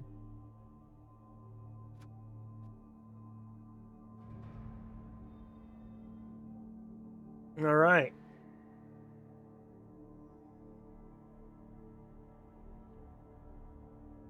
All right, so let's see. Yeah. Hello. Oh. Hello. Hello, Frozen Light. How are you, dude? I'm not sure how far into commentating the game you guys are, but Well, no, we're done. you're done. Well, in that case, Yeah. I'm absolutely great. That was. Oh man, what a game! Yeah, that was a positively amazing game to watch. I'm really glad that I had the time to cast it tonight. I mean, you're glad that I'm bad at time management then, because like we were actually supposed to play the game last night, so I feel really guilty to my opponent for messing up the time on that one. But like, yeah, it's whew. What a game! Honestly, like I was saying in my stream, I really didn't want overtime because, as you saw with their half on offense, my opponent was just insane. Like, I wasn't able to do anything. Like every angle I had on the ball carrier, they closed off every single turn. So I was like, there's no way if they win the coin flip on overtime, there's no way I actually win this match. So yeah, the blitz into the what was it? It was a blitz into a GFI that was just so lucky for me with the Hobgoblin. Yeah. I'll hop over here so we can actually have that talk. Yeah. Meanwhile, we were looking at that, and there were like 2 specific spots there in that game that if Arkuja had succeeded, yeah, she could have easily just as won. That pass at the end of the first half where she just rolled those snake eyes right then. Yeah, that would have been amazing to have seen should it have happened. And also, right there at that end, that last blitz you made into Lehman, injuring her and completely ruining any chances of her being able to do more passes. Yeah, like all of those things, I feel like, honestly, it was just barely on those lucky points where I closed it out, because honestly, my opponent was this close to beating me, but I have to say all of the 1-die blocks, like if I get to be a salty boy for a little bit, the 1-die blocks my opponent made this game. Yeah, she got very lucky on those 1-dies. And as we were looking over her dice, she didn't roll badly at all for her 1-dies. Yeah, it was like I was looking at the dice at the end of the game, and I was like, well, I rolled a ton of block dice, but I feel like the blocking was about even, and then I realized I just rolled twice as many block dice just because of all the 1-dies. Yeah. It was... yeah, it was... And then also, I think only one failed, I think. Like, it resulted in a negative outcome. Which is, of course, with the wrestle, it's less of a risky maneuver. But then still... Yeah. I was losing my mind in the stream with every 1-die block that succeeded. Which was, I mean, it's also a fun thing that happens sometimes. So yeah. All right, I'm just realizing that I even built a prediction for this, and I failed entirely to even turn it on. Oh, that's upsetting. Yeah, but at the same time, we've only had like 2, 3, 4 people watching, so it really wasn't gonna be the highest odds thing at all. It is one of those random times where you lose all of the Europeans like me who consider this to be an abnormal time to be awake. Yeah, it's like what, 1 a.m. over there? It's 3 a.m. Oh, 3 a.m. It's like a quarter to 3. All right. So yeah, it's yeah, I can appreciate that. I mean, it's not odd for me, but I'm also the odd guy that works at night, so yeah. Like it's like this time. I think you Americans, it's like just barely starting to. It's like 5 o'clock, right? 8:45. 8:45. Okay, that's not a weird time to be online watching streams at all. No, but no. I agree. It's difficult. It's more difficult for the European time zone. I can absolutely appreciate that, but hey, but that's why we have VODs, right? That is, if I remember, I think it was my first 2 seasons that I was streaming, and I just completely forgot to turn on VODs on Twitch. Ooh. Which was like, at some point I was like, I just want to look back at my match, and then I realized I had it turned off. Yeah. Well, the good thing is I've been exporting to YouTube as well, so there's an entire playlist of my season 16. So, but yeah, look forward to that. I'll be posting a link to this final in short order. Actually, probably tomorrow is when it'll actually happen because it takes a little bit to process. Yeah, it takes forever for YouTube, yeah, but that's nice. I'll send it to all my friends so they can see me barely win. Yeah, and hey, drum up a little bit more excitement because we still got one more season at least of Blood Bowl 2 before Blood Bowl 3 is even in a playable state. So I mean, that's honestly really hopeful for Blood Bowl 3, just saying it's one more season. Well, like, to be fair, we've been saying it's one more season for the last 3 seasons. So exactly. So like maybe the next season is the final season, yeah. Maybe. But yeah, I'm going to bed because it's fucking late right now. All right. So yes, you go ahead. You go ahead and do that, ladies and gentlemen. Once again, your season 16 Crenbowl Lower Division champion, Frozen Light. Thank you very much. And You're welcome. Goodbye. Hold on. Good night. I had to turn off noise suppression. Hey, I try. I'm still like super amateurish at this, but at least ways I try, right? I should probably figure out a better background than just my wall. You can get one of those like giant, big like green screens. You know the ones I'm talking about, the ones they use for like TikTok and stuff. Yeah, I'm not that full of myself. But anyway, but so if yeah, you have the green screen, you can be anywhere in the world. With a little bit of imagination, I already can be. How do you know I'm not on some like studio in Mars, or in like a tavern back room in Faerun?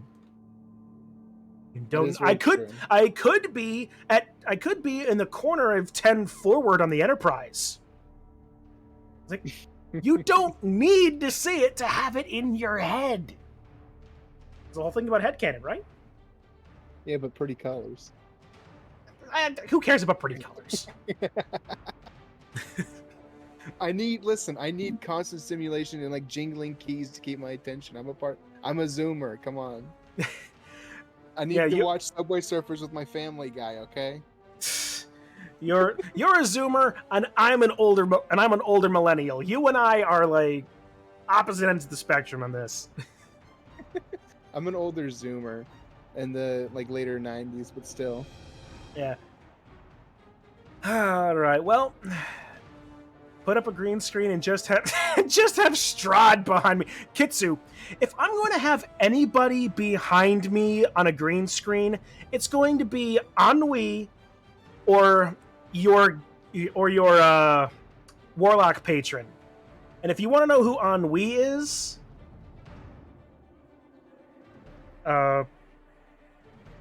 it's this rotating Werefox character on my intermission screen. Oh, let me check it out. Yeah, she was a D&D character that I spent a lot of time with that I really like playing. She was a Blade Dancer Wizard Artificer multiclass. Ooh. Who had kind of artificer?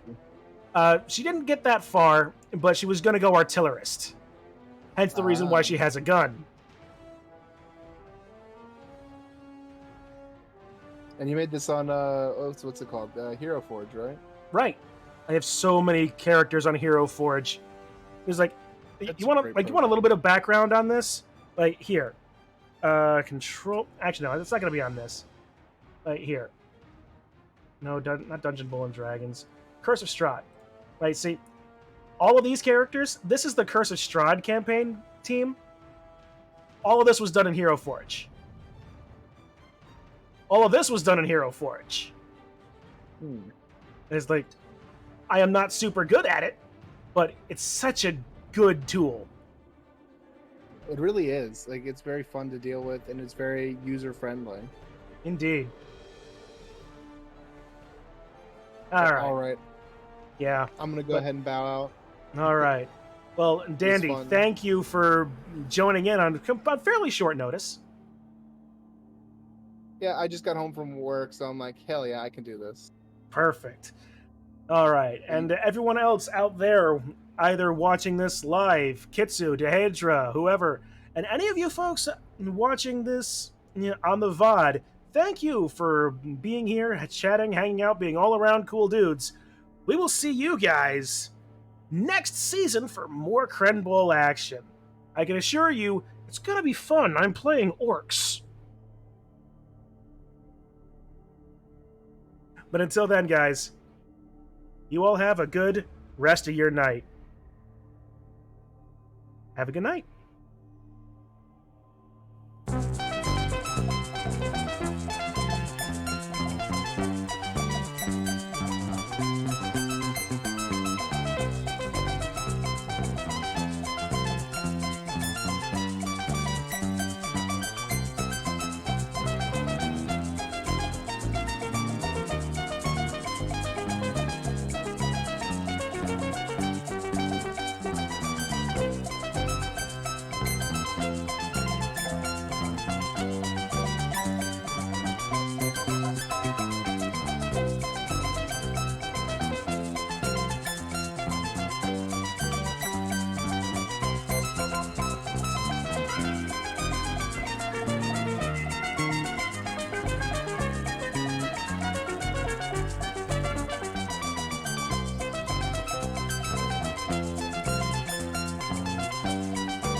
Yes.